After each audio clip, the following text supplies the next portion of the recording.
Fala pessoal, tudo bem? Mais um podcast do Sim, nosso terceiro episódio da primeira temporada. Agradecer quem está nos assistindo aí, a nossa audiência, os nossos associados. E vamos, que hoje a gente tem um cara sensacional, Marcelão, um grande amigo. Vou brindar aqui com ele aqui. Marcelão. Grande Bruno. Vamos lá, tem que beber, Bruno. Ah, é verdade, desculpa. Marcelo, um grande amigo do segmento, a gente se conhece há pouco tempo. Até tava pensando aqui, Marcelo. Foi você que nos procurou. É? Aí vim te visitar ali. Tu foi me visitar na fábrica. Exato.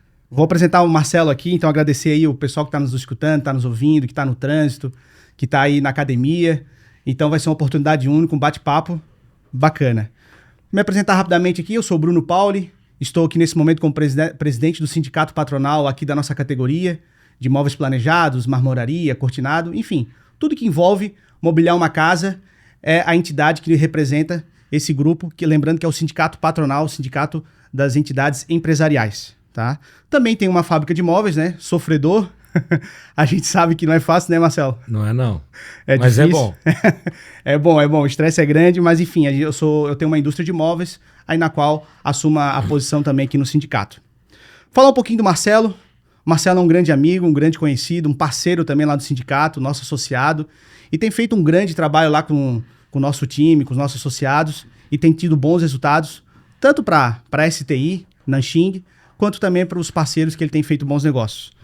O Marcelo é o pai do Lucas, é isso? Luquinha. O Luquinha, e está há 3 anos na Nanxing. Nanxing. Na STI, né? STI, isso. A STI hoje é o representante oficial da Nanxing no Brasil. Nós trabalhamos diretamente com a fábrica, não tem atravessador. Vocês são representante oficial. Acho que não só no Brasil, né? Brasil e América Latina toda. Do México para cá, tudo a gente que atende. Então vocês fazem toda a parte da América aqui. Mas o foco maior é o Brasil ainda?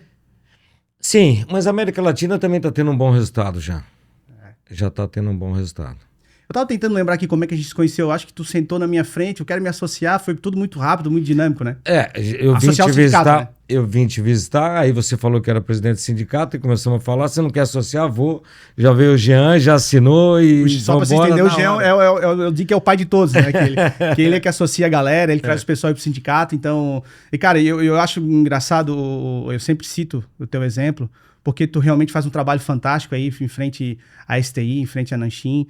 E a gente sabe dos números, dos resultados, tanto do teu trabalho quanto do tempo do trabalho da Nanxing, e realmente tu fez jus ao trabalho dentro do sindicato aí. Cara, mas eu sou muito a favor de sindicato. Eu acho que sindicato é uma coisa que só agrega positivamente para todo mundo. Sim. Eu acho que todo mundo deveria ser associado ao sindicato. A troca de experiência é uma coisa fantástica. Você poder corrigir um erro, né, com o exemplo dos outros, é o melhor negócio do mundo. Então, é mais barato, né? É muito mais Dói barato, menos. muito mais rápido também, né? Aprender com o erro dos outros, né? Pô, esse é o sábio, né? Esse é o cara sábio, né? Não precisa pagar o preço, né? Não precisa não. Ô Marcelo, mas me diga uma coisa, como é que tu entrou nesse segmento de móveis, madeira? Como é que foi? Me dá um breve histórico aí da tua trajetória. Eu sou nascido em Londrina e me mudei para Curitiba em 1986. E daí fui trabalhar. Meu tio montou a empresa dele, que era de ferramentas, na garagem da minha casa em Curitiba.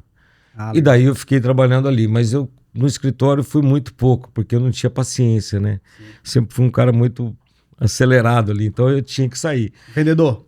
Então quando ele chegava, eu pegava, arrumava as ferramentas, já ia mandar fazer e ajeitar, e daí comecei a visitar clientes, e ali minha vida começou. Comecei nesse ramo com ferramentas.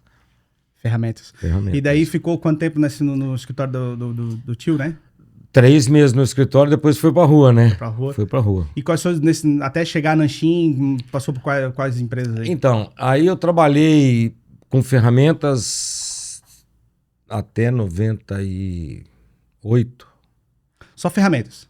Só trabalhava com ferramentas. Ferramentas a gente diz fresas? Serra, fresa, broca, essas coisas. Uhum. E daí, quando foi em 99, um cliente meu um dia perguntou para mim, você não quer vender máquina? Eu falei, eu quero vender qualquer coisa.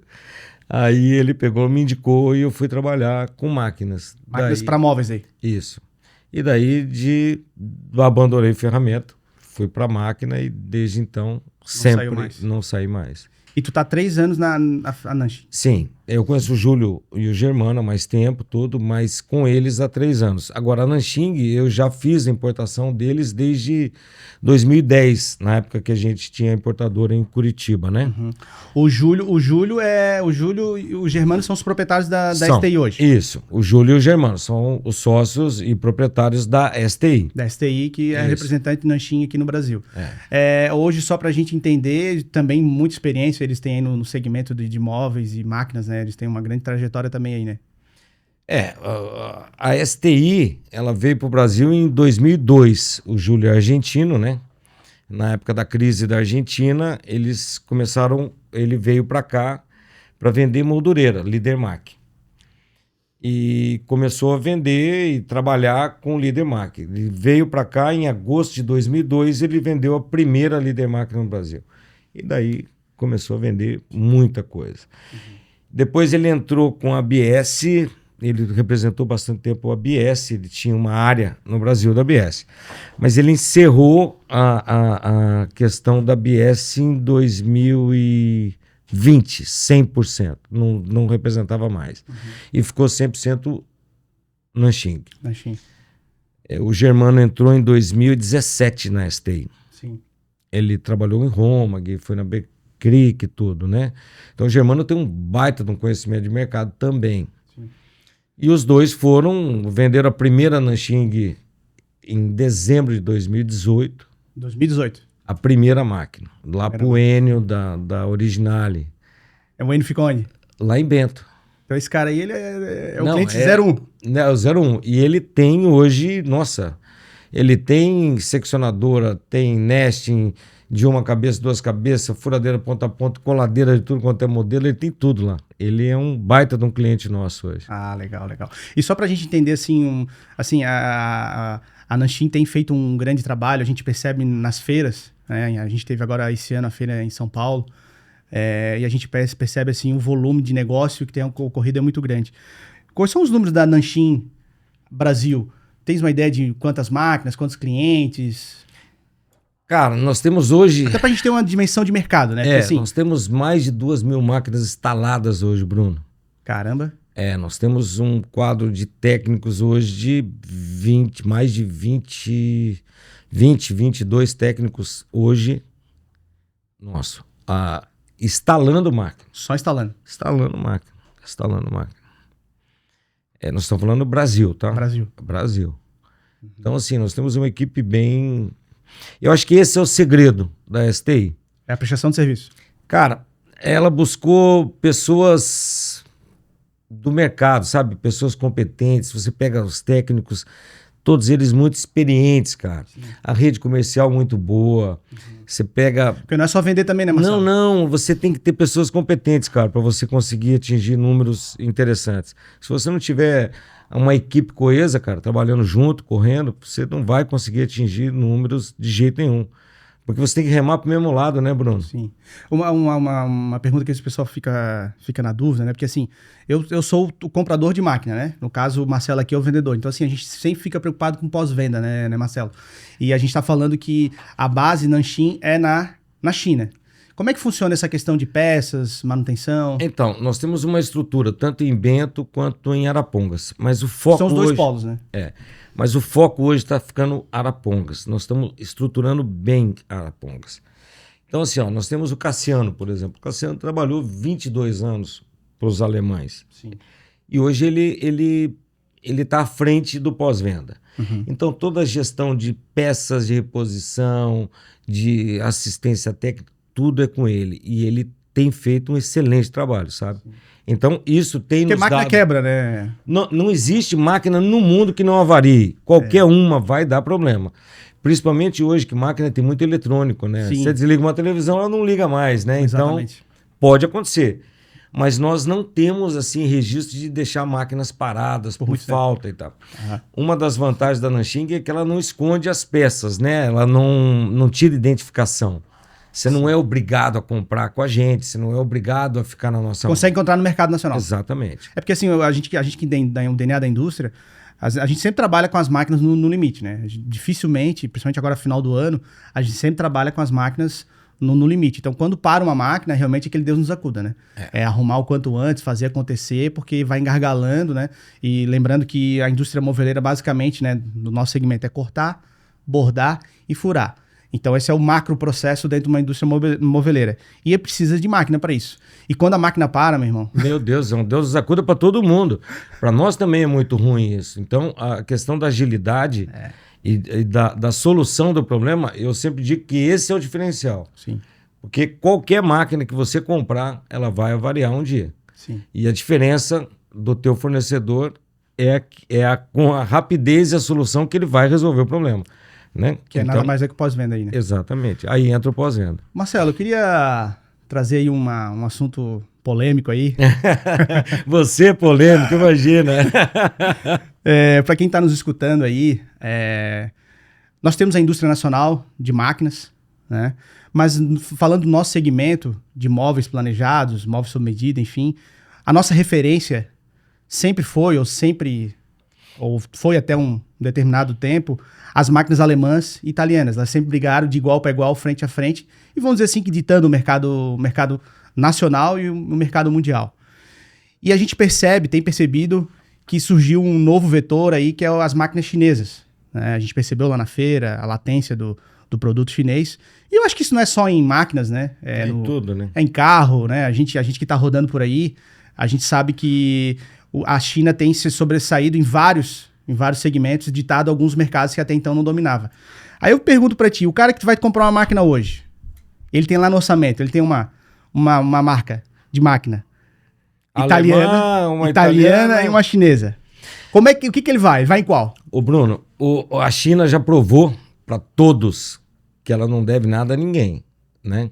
Eu tenho uma frase que eu uso sempre e digo o seguinte: Deus fez o mundo, o resto é o chinês que fez.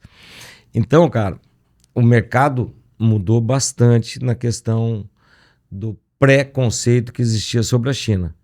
Nós temos hoje, vou usar o exemplo que eu conheço, Nanxing. Eu conheço bastante a China, tá? Conheço muitas vezes fábricas. na China? 14. 14? É. É quase um chinês já, então. Eu tô quase um chinês. Acho que ele tem família lá na China. É. Então eu te falo o seguinte, ó. Estrutura. Vamos falar de estrutura. Hoje a Nanxing tem 480 tornos Mazaki. O que é torno Mazaki? Torno Mazaki é um torno japonês de CNC para metal mecânica. É referência no entorno. É o melhor do mundo. Perfeito. Existem 480 Mazaki em operação na Nanxing hoje. Na indústria Nanxing. Na indústria Nanxing. Se você pegar a concorrência, tem um pessoal da Alemanha aí. Sim. Que tem 30, parece. Então, tem uns números bem diferentes. Então, assim, ó, estruturalmente, se você pegar hoje uma oferta de qualquer máquina, pode ser a origem que for, faça o comparativo. Você vai entender por que a China está produzindo bem. As nossas máquinas são muito mais estruturadas hoje. São máquinas industriais. Você hoje na indústria, você vai ver que algumas marcas desapareceram da indústria seriada. Sim. Da indústria seriada. Isso não quer dizer que ela é ruim, isso não quer dizer que ela está... A transação, né? Não, é porque ela optou por um mercado menor. Uhum. As marcas que não estão mais na indústria seriada. Eles optaram por trabalhar com outro segmento, o segmento do planejado, que não usa uma máquina, não é uma indústria, né, que trabalha 2, 3 turnos. Sim. Então, assim, hoje você vai ver 98% das indústrias seriadas do Brasil hoje, você vai ver Nanxing. E não uma. Porque no começo, Bruno, as pessoas compravam uma. Para testar. Vou comprar porque era mais barato, então vou testar. Vou testar, vou validar primeiro. Daqui a pouco o cara comprava a segunda, daqui a pouco o cara comprava a terceira e tal. Tem um caso... Não é mais exceção, é a regra. Tem um caso, tem clientes nossos que estão indo para 30 máquinas já. Caramba. Dentro da indústria. Então, e você conversa com ele, os números que ele te apresenta não deixa nada a desejar a ninguém. Sim. Então, assim, a questão China eu acho que já está resolvido. Não existe mais preconceito sobre isso. Eu até queria... Eu tive a oportunidade de visitar a China no início do ano, e realmente a visão, antes e depois da visita, realmente é latente, assim. A China realmente ela é um país muito, muito profissional naquilo que faz. Eles são bons. Eles são bons, assim. A feira que eu tive lá, o pessoal não tem chopp, não tem... É só chá, focado realmente naquilo que faz. O chinês, ele é muito focado, né? Exato. E a maioria, os estandes pequenos, são todos iguais, né? Sim. É tudo igualzinho. Até pra ficar padrão, né? Não, é porque o negócio deles gira muito, né? É girar. A outra vantagem da China, a China não tem nada em estoque, né? A maioria das coisas, você só vai produzir, ele só começa a produzir a partir do momento que ele recebe. Pedido. Recebe o pedido e o pagamento, ele começa a produzir. Se não pagar, não embarca, né? Não. E eles são muito rápidos para poder produzir. A Nanxing, hoje, a parte de usinagem dela é 24 horas. Eles produzem uma coladeira de borda a cada 2 horas. Sai. Linha de produção, com trilho. Então ela trabalha e vai montando tudo. Como uma linha de carro. Uma linha de carro. Então eles estão ensinando a gente como é que você trabalha. Eles são bons, cara. Me parece que o chinês ele consegue pegar cases do mercado mundial e replicar com muito mais velocidade, com muito mais tecnologia, e realmente me surpreende muito. Só para quem está nos escutando, né? Porque assim, não é todo mundo que tem a oportunidade de ir para a China, porque realmente... É uma viagem além de cara, cansativa, puxada. Olha, é puxada, é caro, a gente veio conversando no caminho aqui, não é fácil, né? E o que me surpreendeu muito na China foi... eu não vi um posto de gasolina. Eu vi somente carro, basicamente só carro elétrico. Eu já andei de táxi com carro velho já, elétrico. Então, assim, agora aqui que a gente está vendo o carro elétrico, vindo essa tecnologia, então, assim, me surpreendeu demais como a China está à frente, né? E me cabe decepcionando um pouco como o Brasil acabou ficando para trás em alguns itens, né? Então, a questão de tecnologia na China, carro autônomo, por exemplo, eu vi esses dias lá, carro autônomo. Então, eu nunca tinha visto um carro autônomo. Sim. Sem ninguém, o carro anda da Uber. Então, eles investem em tecnologia, o governo também ajuda na questão da tecnologia deles. Carro elétrico, hoje eles dominam o mundo, né? Eles estão à frente da Tesla, que era o número 1. Sim. E hoje eles são, a BYD hoje eu acho que é a maior indústria de carro elétrico lá. E lá você repara que a placa do carro elétrico é verde e do carro híbrido ou a não sabia, combustão é azul. Azul. Então, cara, tem muitos lugares que você vê 30%, 40% já de carro elétrico. Placa verde. Eu vou ser bem sincero. Os caras são bons. Me surpreendeu muito, assim, e a gente agora está começando, né, a ver os carros com mais frequência aqui na nossa região, né, a gente não está numa grande metrópole, a gente está aqui, para quem está nos ouvindo, a gente está em Floripa, então aqui é uma capital verde, né, que incentiva, mas mesmo assim ainda tem um pouco de dificuldade, não tem vamos dizer assim, base para poder ter um carro elétrico, né? Precisa ter a tomada para conectar, falta tecnologia, lá, investimento. Lá eles já estão bem avançados nisso aí. Não sei se você reparou, mas lá as motos, meu Deus, as motonetas, cara, 100% elétrica. 100% elétrica. Não, é proibida a gasolina, não tem mais a gasolina. Não, é impressionante a quantidade de moto. E você não vê acidente na China, você reparou isso? Não vi. Assim, o que me surpreendeu na China, porque assim, a gente sabe que a China tem 1,5 bi de habitantes, né? Aí eu não vi esse pessoal. Tipo assim, essa galera na rua. Tipo assim, a impressão que eu tinha é que a gente tava numa grande metrópole, lá onde foi a feira, e assim, parecia que nós estávamos em Floripa. Tipo assim, tudo organizado, sem fila. Eu vinha da feira, voltava da feira, não tinha trânsito, não tinha congestionamento, então tipo assim... Seguro, assim, absurdamente seguro, assim. Eu tive a oportunidade de caminhar de noite, fazer um passeio de noite, e, cara, mulher andando sozinha, então, tipo assim, a gente percebia... Não tem... Cara, fantástico, assim, e a visão que nós temos da China é um pouco diferente daquilo que a gente vê lá no dia a dia. Exatamente. Né? Deixa eu trazer um assunto aqui, que a gente também veio discutindo aí um pouco, porque hoje a gente está vindo muito forte, Marcelo, com as máquinas chinesas, com a questão da Nesting ou a Halter, né? Eu não sei muito bem qual é o termo correto, frente à seccionadora, né? Lembrando que são máquinas para corte, né? Ou a gente vinha muito forte com as seccionadoras, usando para corte. E hoje, o que tu vê daqui para frente? Como é que tá o mercado? O cara que tá hoje agora pensando em comprar, para quem tá nos escutando aqui agora, tá em dúvida em comprar uma seccionadora ou um Nest? Qual que ele escolheria? Então, vou falar para você aí que vai comprar. Que vai comprar. É. Tá, mas só para finalizar, antes de começar, vai de China então? Vai de Alemã, China. Vai de China. italiana? Vai de China, não deixa nada, pode comprar. Claro, você tem que se certificar de quem você compra, Claro. a estrutura, Sim. porque tem de tudo no mercado, né? Sim, o mercado chinês é Claro, abrangente, né? Claro. Então Mas vai de China e tranquilo. vai de seccionador ou vai de... Então, é que tem uma conta para fazer, Bruno. Então tá bom, passa essa conta Vamos pra lá. nós aí. 3 chapas acima, seccionadora. Se você vai cortar Pilhamento daí. 3, Pilhamento de chapa uma daí. pilha de 3 ou mais chapas, sempre seccionadora. Não tem nada melhor. Abaixo de 3, 2 ou 1, que você vai cortar, a maioria das vezes, Peça a peça. Nesting. Nest Ele é o muito mais rápido. Além dele ser mais rápido, ele corta 100% no esquadro, tem um excelente acabamento. Como essa mesa aqui, ó, você não precisa ficar movimentando a peça, porque a etiquetadora, ela etiqueta 0,90, né? Então ela vira a etiqueta, você não precisa ficar manipulando. a etiquetadora... A chapa, isso, ela vira É só pra vocês pro entenderem. sentido, ele tá pro sentido de corte da... Entendi. Só pra da vocês chapa. entenderem, o Marcelo tá falando aqui de uma máquina completa, né? Sim. A gente tem a Halter, né? Que é uma máquina mais... Sim, mas o router é para serviços, eu considero ele para serviços menores, não é para um serviço de corte. Pra marcenaria. Não, Mas não. vocês têm essa máquina também, a Halter? não. Nós trabalhamos com o Nest. Nest, que é a linha o carregador, Carregador, etiquetador. o carregador com etiquetadora, Exatamente. a parte de usinagem e o descarregamento. Exatamente. São 3 módulos que daí formam o Nest incompleto. Exatamente.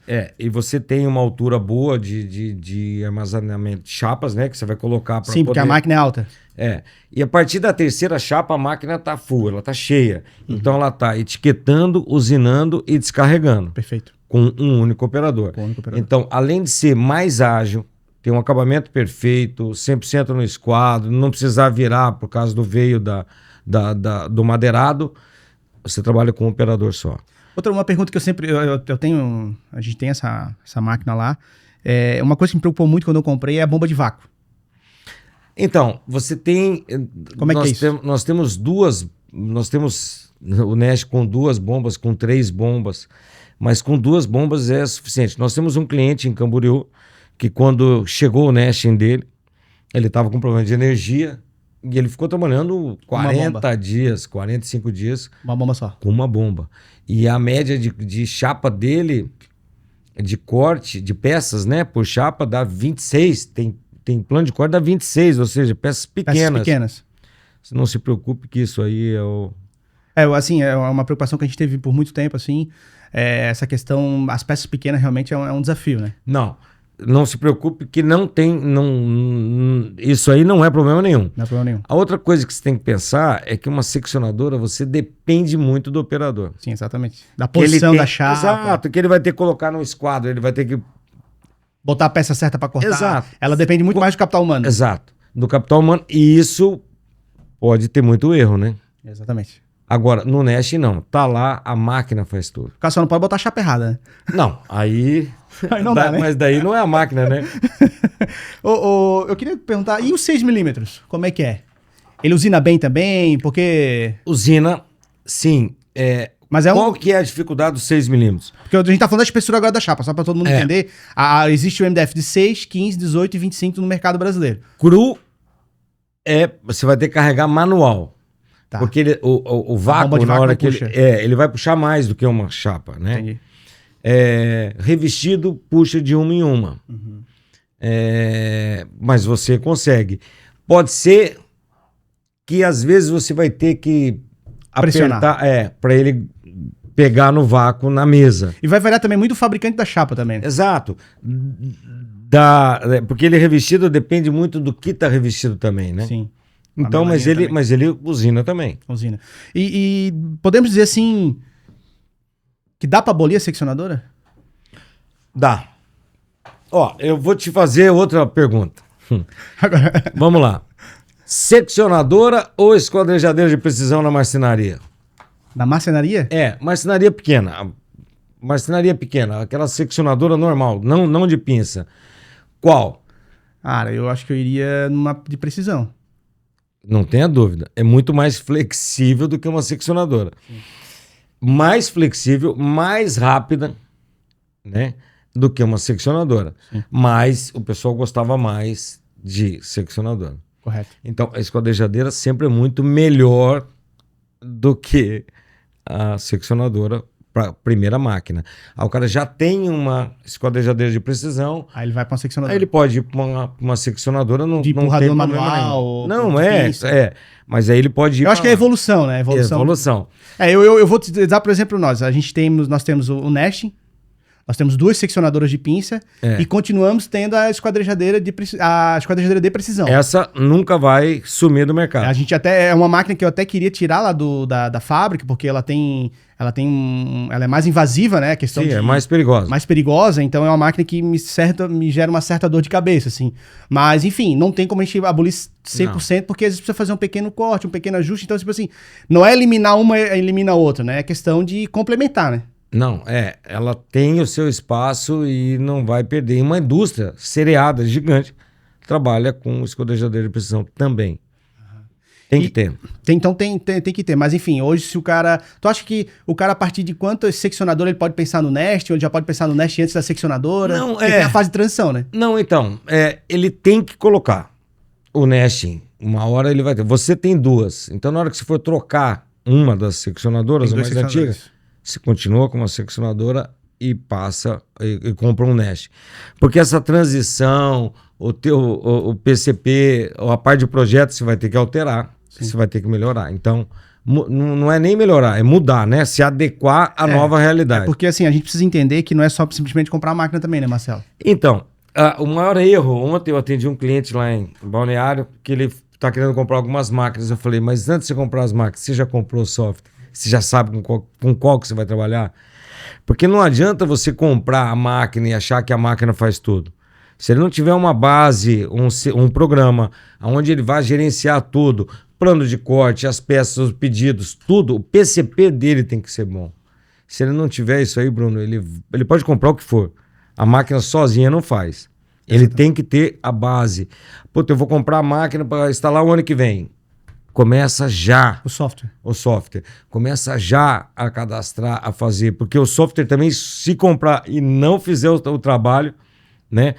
Todo o cadastro, lista de preço, a ferragem, tudo. Você tem que programar tudo para você colocar quando chegar a máquina. Exatamente. Você conseguir trabalhar com ela. E isso passa por pessoas, né? Tem que ter uma pessoa na fábrica Exatamente. o tempo todo cuidando disso, o PCP, um desenvolvimento de produto. Então, assim, às vezes eu percebo muito o pessoal compra a máquina e a máquina fica lá parada, às vezes acaba falando mal da indústria, né, que vendeu a máquina. Mas é porque tem gente que não vai tocar nesse assunto, Bruno. E eu acho que tem que ser tocado nesse assunto.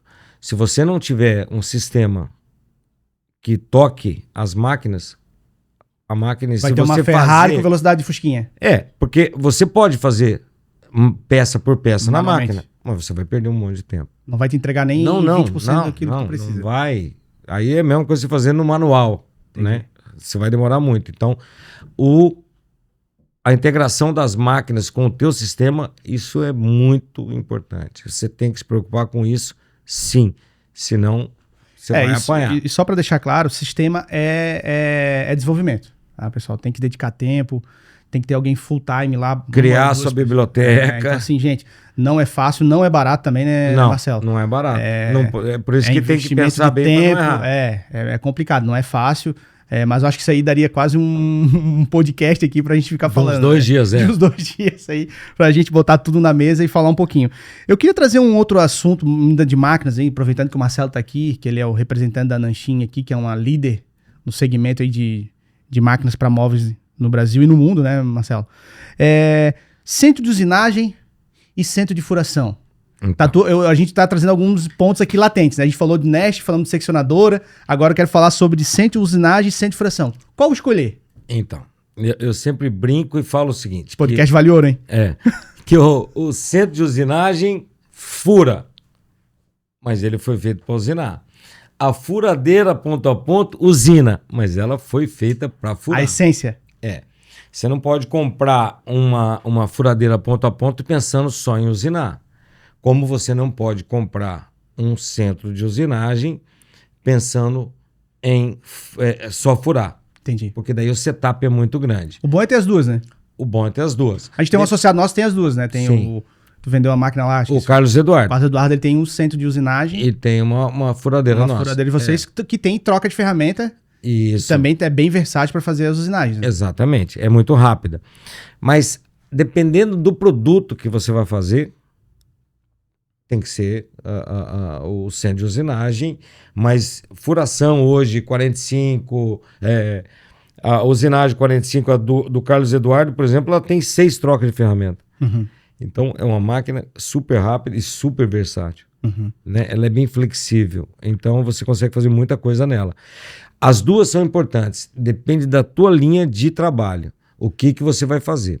Mas só para a gente ter um dado, um número, não sei se assim, superficial, o que vende hoje mais? A Nanchin vende mais? Centro de usinagem. Ele produz centro de usinagem também, né? Ou Produz. Qual que vende mais hoje? Furadeiro ponto a ponto. Líder. É o que mais Muito vende. à frente. E no assunto seccionador e Nest? O Nesting hoje está vendendo mais do que seccionador. Mas está mais equilibrado.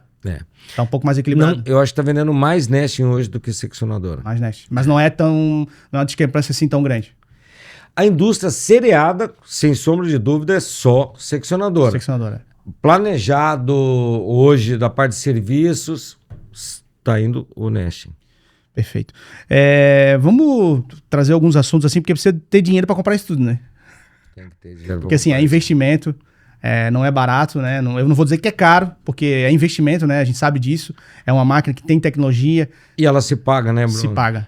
Como é que estão essas linhas de financiamento? A gente sabe que a gente está agora passando por um governo que fomenta a questão de linha de financiamentos. Eu acho que tá no DNA desse governo que está aí.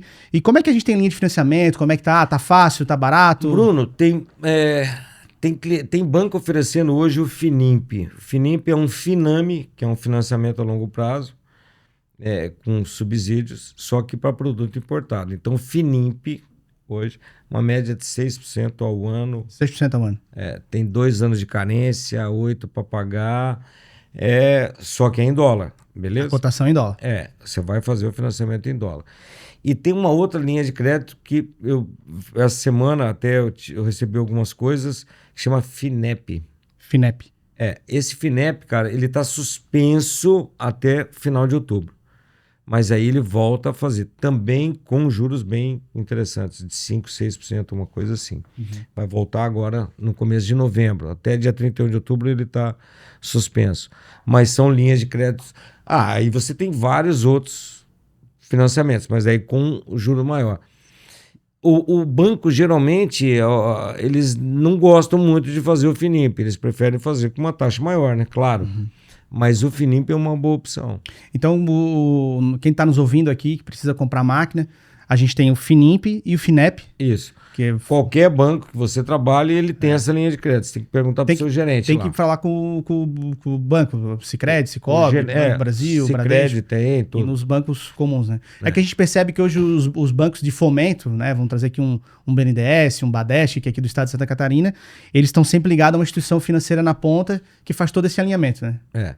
E eles têm essa linha de crédito. E o pessoal tem usado? Tem usado. Tem usado. Tem usado. Independente se é pequeno, médio, industrial, tem usado. O Finimp, por exemplo, você consegue uma linha de crédito. É como se fosse um cheque especial, tá? Eles vão analisar o teu cadastro e vão dizer, você tem $1 milhão para usar no Finimp. Tudo aquilo que você for importar, ele paga 100%. Ele paga a máquina, ele paga o produto que você está importando e frete. Tudo, a nacionalização dele, o frete, tudo. Então, é uma coisa bem interessante, que você coloca a máquina para se pagar, o produto para poder girar, né? Marcelo, falando em frete, a gente sabe que o frete náutico aí, ele deu uma disparada aí há um tempo atrás. Mas agora parece que está em queda. Como é que tá o cenário daqui para frente? Então, ele tá voltando o preço que era. Tá hoje caindo, chegou a 12 mil. 12 mil dólares. E agora? Agora tá em torno de 6. Isso tudo interfere no preço final, né Marcelo?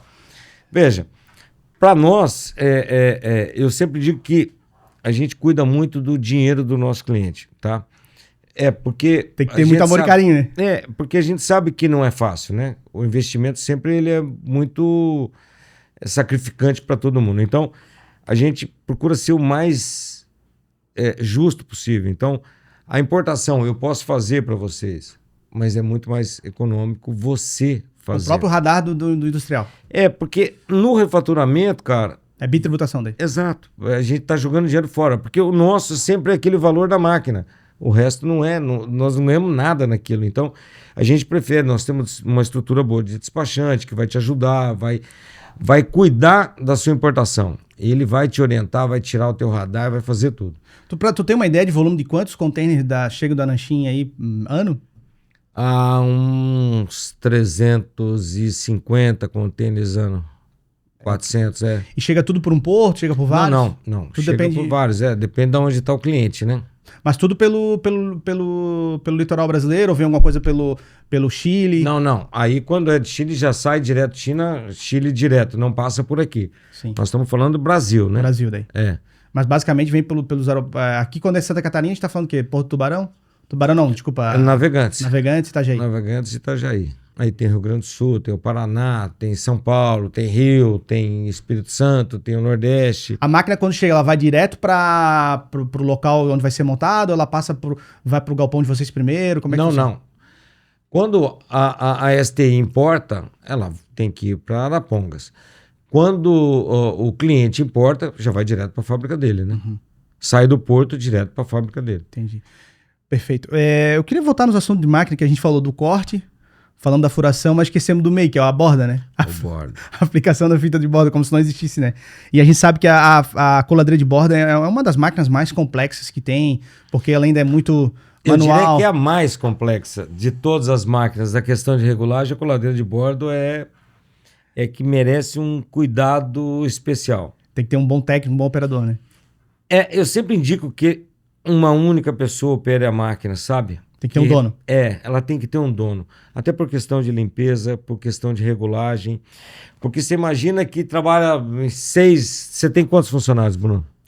Em torno de 20, 25. Mas na coladeira trabalham quantos? Trabalha geralmente um operador e auxiliar, né? Uma em cada máquina. Uma numa ponta, outra na outra. Então você tem 4 operadores lá. Tem 2 coladeiras, são 2 operadores e 2 auxiliares. Mas você imagina se o operador mexe, o auxiliar mexe, o outro vai e mexe. As pessoas se perdem na regulagem da coladeira. E a maioria das assistências em coladeira é regulagem. E essas regulagens, elas são mecânicas? Nós temos tanto automáticas quanto mecânicas. Porque tá? tem uma agora com servomotor. Sim, nós temos a linha inteira com servomotor. E o que tu indica? Cara, depende do seu bolso. Se você for pensar... Esse dia eu vi, assim, é um tema que eu estou estudando bastante coladeiras, porque é um dos próximos máquinas que a gente vai mexer, tu sabe bem disso, na coladeira. E eu fico pensando assim, tem uns até que tem acesso remoto agora, é isso? Que o cara acessa, às vezes, para regular a máquina, para ver o que não está funcionando. Então, porque a seccionadora e a seccionadora já faz isso, furação também já faz. Faz isso. Agora, realmente, a coladeira, ela é muito manual, né? O Carlos Eduardo, esses dias, só fazendo puxando a história, esses dias ele me ligou e falou, pô, tô com um probleminha na minha máquina aqui, ela não tá fazendo o que eu gostaria. Tá? Aí eu liguei pro técnico, o técnico ligou para ele, entrou 3 minutos. Depois o Carlos Eduardo pode, né? Você pode confirmar. Pode comentar aí o vídeo aí. Cara, você acredita que ele em 3 minutos estava resolvido? Ele entrou lá, mudou. Porque ele acessou remotamente a máquina. Exatamente. Então, existe hoje as coladeiras também. Claro, cada vez mais isso vai ser possível, né? A tecnologia tá vindo, né, Bruno? Sim. Então, hoje é tudo... Mas dá medo, né? Nada. Eu fico olhando aqueles monte de motorzinho regulando sozinho ali. Sim, cara. Mas hoje você consegue fazer. Com confiança. Hoje você consegue fazer. As nossas coladeiras, você já tem tudo com leitor de código de barra, com troca de fita automática. Você tem opções, tem várias. Nós temos com 12 trocas de fita de bordo. Magazine daí. Um magazine com 12 trocas. 24 trocas. Absurdo, né? Então, você tem tudo isso aí, meu querido. E uma coisa que me chamou a atenção lá na China também é o tamanho das máquinas. elas são absurdamente grandes, assim, parece até ser maior daquilo que a gente realmente precisava. Porque acontece, o pavilhão aqui, eu acho que no mercado brasileiro ele é menor. Ele é pequeno. Ele é pequeno, então assim, às vezes tu olha uma super máquina lá e tu puxa pro teu layout e não cabe. Não cabe. Parece que tudo é exagero, assim, sabe? Então, o que faz uma máquina ser boa, Bruno? Boa pergunta. Então, primeiro ela tem que ter estrutura. Estrutura, peso. A base, a estrutura. Estrutura de ferro. Então, vamos lá. O chassi da máquina, o chassi do carro. Você vai pegar hoje alguns concorrentes no mercado que eles vão prender. Então, as laterais da coladeira tá aqui, né? Uhum. As laterais. Em cima, lateral, os grupos estão todos aqui, né? Então, se você olhar na sua máquina, você vai ver. Tem alguns concorrentes que eles colocam uma chapa entre essas duas laterais da máquina, onde são presos, fixados todos os grupos. Sim. No Xing, não. No Xing, a base dela é usinada. A base dela é de ferro. Por isso que as nossas máquinas são pesadas, porque ela tem que ter uma estrutura boa, ela não pode vibrar, ela tem que ter uma boa estabilidade. A outra coisa que a Nanxing faz é deixar estabilizar as peças. Quando você solda, ela trabalha. Sim. Então ela fica um tempo para estabilizar. É Depois muito sensível disso, a coladeira, né? depois de estabilizado, ela entra na mandrilhadora para fazer toda a usinagem do barramento. É único. São máquinas, nós temos máquinas lá de 30 metros. É Um gigante absurdo. as máquinas. Então, para poder fabricar as máquinas para madeira. Então, isso muda. Assim, tem que ser estável a máquina e tem que ter bons componentes, né? Cara, quando a gente vê uma máquina, a China, uma máquina pequena, ela é muito pequena. Tipo assim, aí tu vê que é uma máquina para marcenaria. Parece que não tem uma intermediária. Ela já vai logo para uma máquina de 8, 9, trazendo para as coladeiras, né?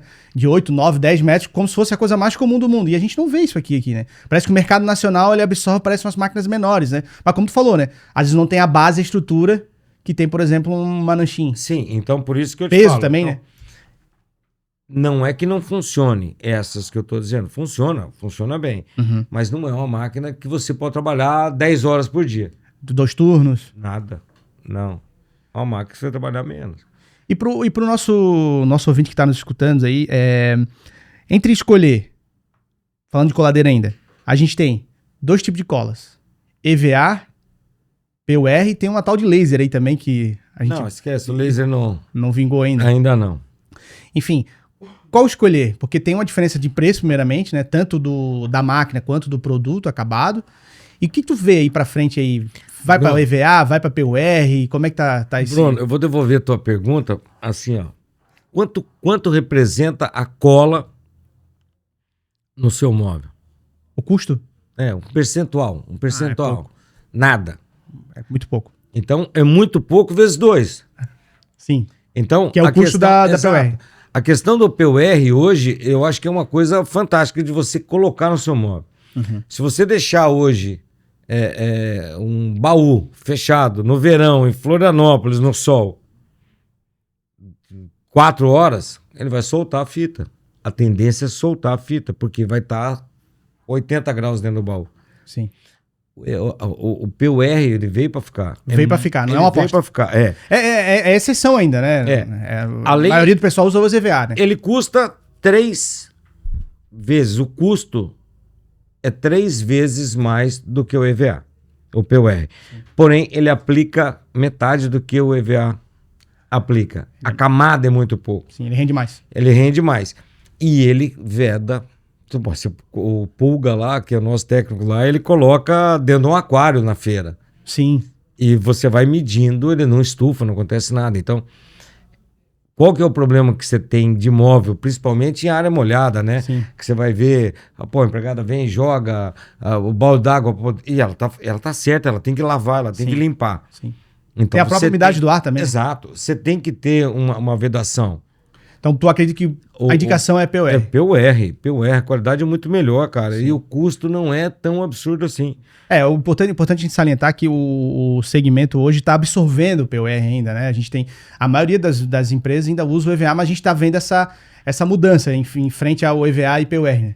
mas a sua próxima máquina, você... Não, é verdade, na sua próxima máquina... Amém. Não, esse é um dos você nossos radar. vai colocar PUR. Com certeza. É até um dos motivos pela qual a gente está trocando as nossas coladeiras lá. Ô, Marcelo, viajando aqui um pouco mais aí no futuro, que a gente gosta de pensar no presente, mas viajar no que tem pela frente aí. Como é que tá a situação de robô? A gente tem visto, assim, nas feiras, cada vez a gente via um stand, agora já tem 2, 3, a questão dos braços robóticos. Como é que tá isso no Brasil? Tem funcionando, tem rodando, é muito futurística? Então, não é não. É uma realidade bem já próxima, bem próxima. Nós já temos alguns robôs trabalhando no Brasil. Já vê isso funcionando. Temos alguns projetos com robôs. Tem robô hoje para você separar peças com magazine. Aquilo para separar a chapa? Não, separar peças. Aquilo é um gerenciador de chapa. Gerenciador de chapa. Você imagina que o final do processo todo, você tem 50 clientes lá com peças de tudo quanto é lado. Tem robôs que estão separando. Isso já existe funcionando no Brasil?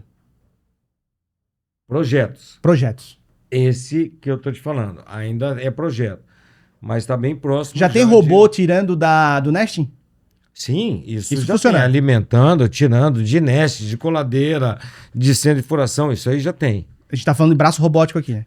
Isso aí tem, isso aí é fácil. Esse braço robótico carregando, descarregando caminhão, as caixas, isso aí já tem também.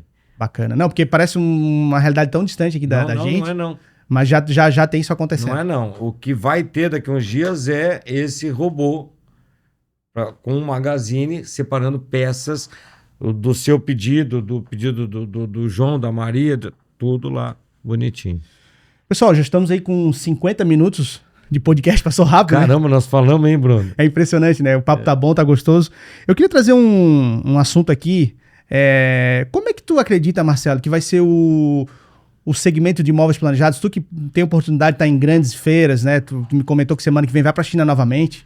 Então, assim, cara, lá a gente tá falando de tudo que tem de mais atual no nosso segmento, é um grande mercado.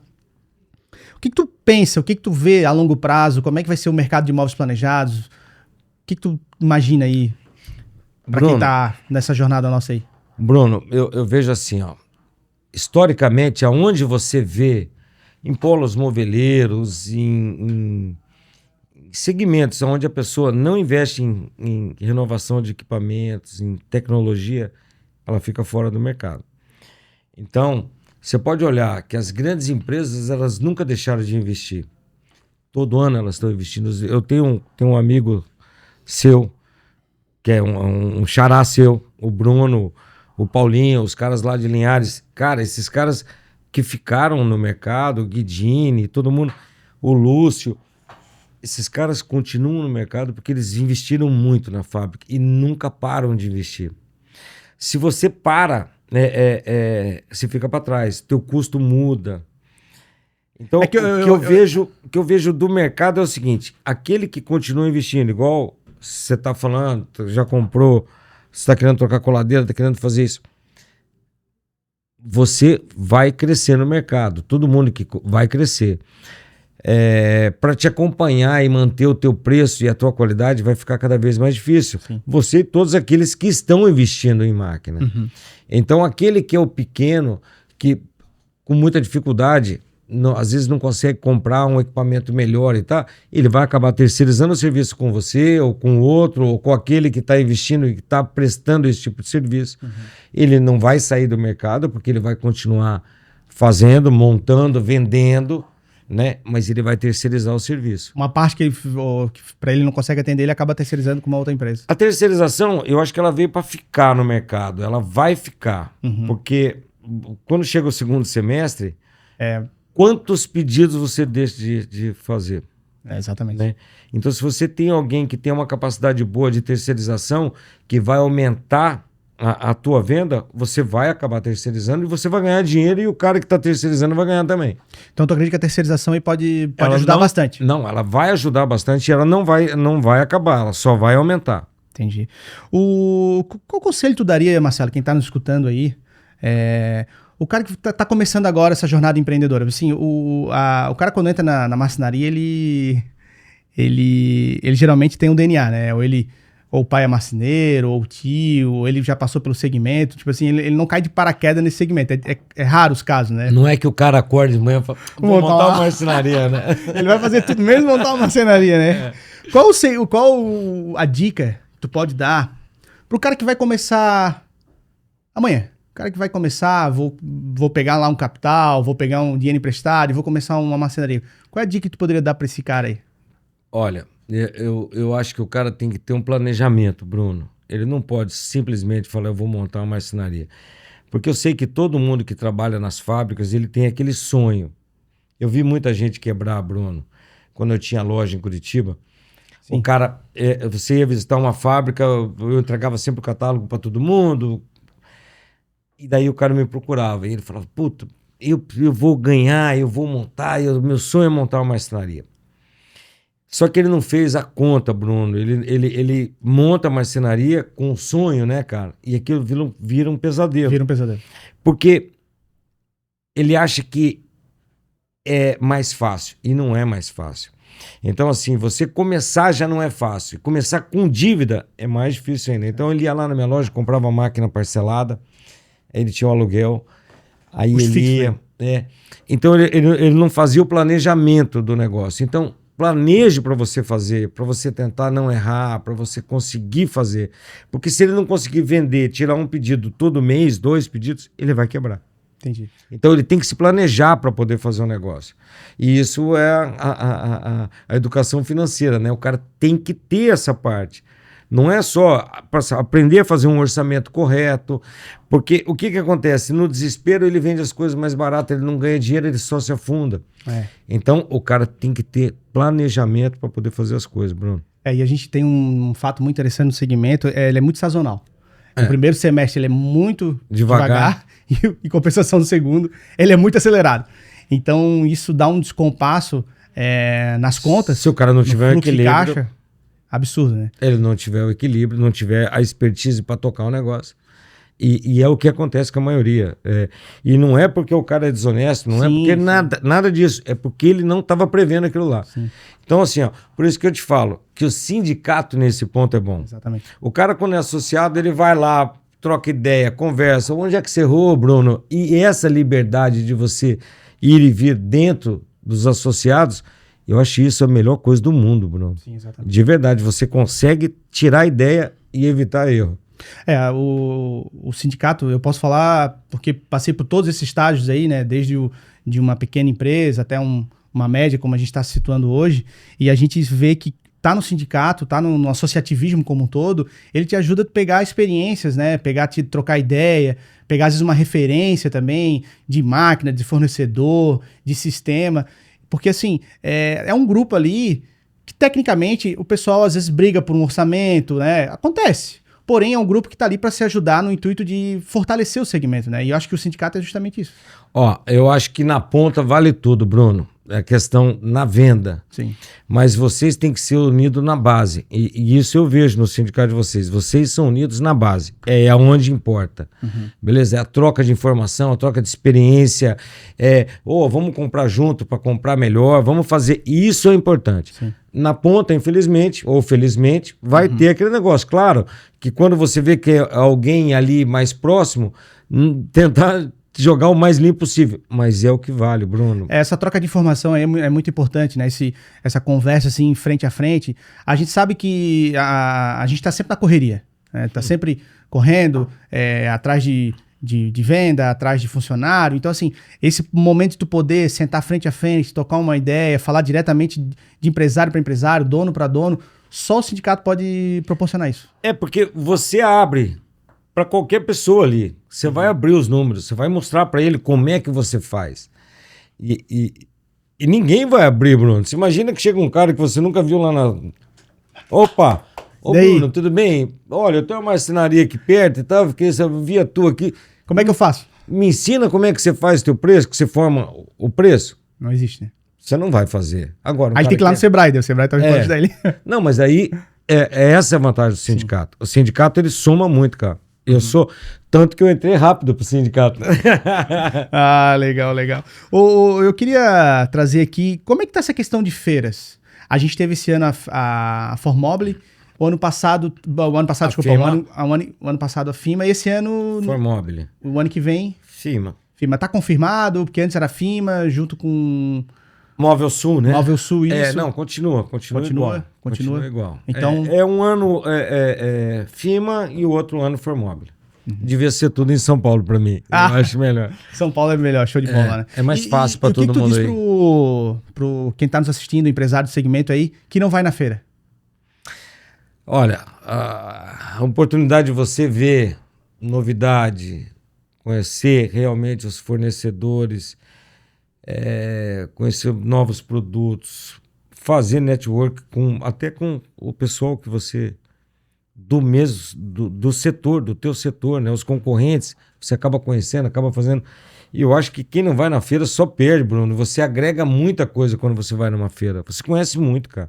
E sai também do material ali, tá sempre na indústria, na fábrica, se desloca um pouco, sai da realidade. Às vezes o empresário ele fica muito na operação ali no dia a dia e acaba não tendo um tempo, às vezes, para sair um pouco da operação, ver alguma coisa diferente. E tem produto que não chegou aqui ainda, tem...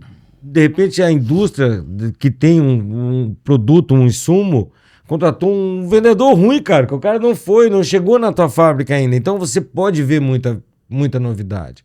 E tu acha que ficar quantos dias? 2, 3, 4? Não, se você puder ficar todos os dias da feira, dividir.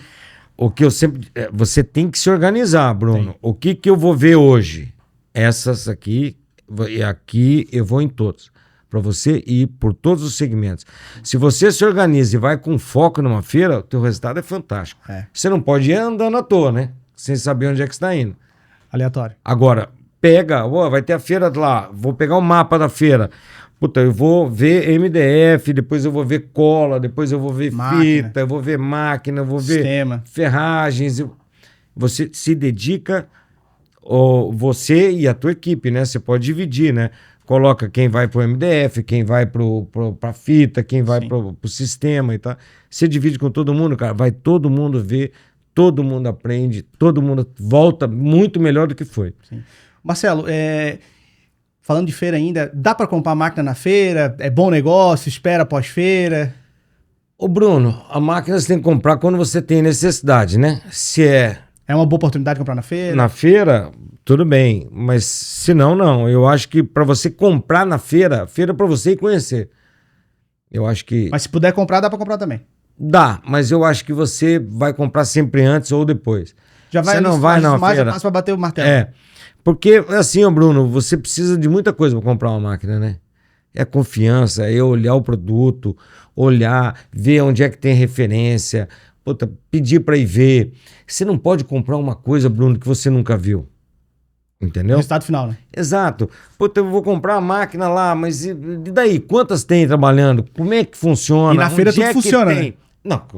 Se não funcionar na feira, pelo amor de Deus, né? Eu quero ver funcionar lá na ponta, né? Lá na marcenaria, no dia. E a melhor dica aí para todo mundo é o seguinte: quando vocês forem ver uma máquina, vá ver a máquina trabalhando na indústria. E conversa com o operador. O operador não mente, cara. Eles vão lá e falam tudo. Essa máquina é boa, essa aqui é ruim, isso, aquilo. Vá falar com o operador. O operador fala tudo, cara. E às vezes é bom conversar sem o vendedor da máquina estar perto. Mas com certeza, com certeza. Aquele quando o vendedor fica muito em cima do operador ali para ver o que ele tá falando. Não. Você tem que ter liberdade para poder conversar.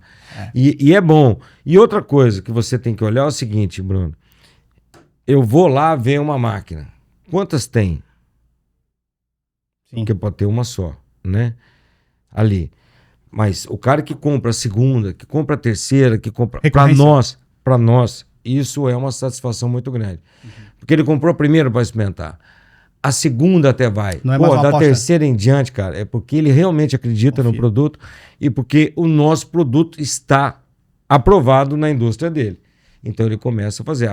Nós temos um cliente em Colombo que ele tem 22 máquinas nossas, comprou mais algumas e tá. Então, assim, tem vários clientes que estão comprando. Compram uma e vai indo. Cara, quando você viu, o cara tem um monte de máquina. O Enio, que nós falamos também, assim. Então, nós temos que na hora de comprar, não compre sem ir ver. Quando eu tenho um lema que eu falo, uma propaganda que a gente faz: quem compara, compra na Xing.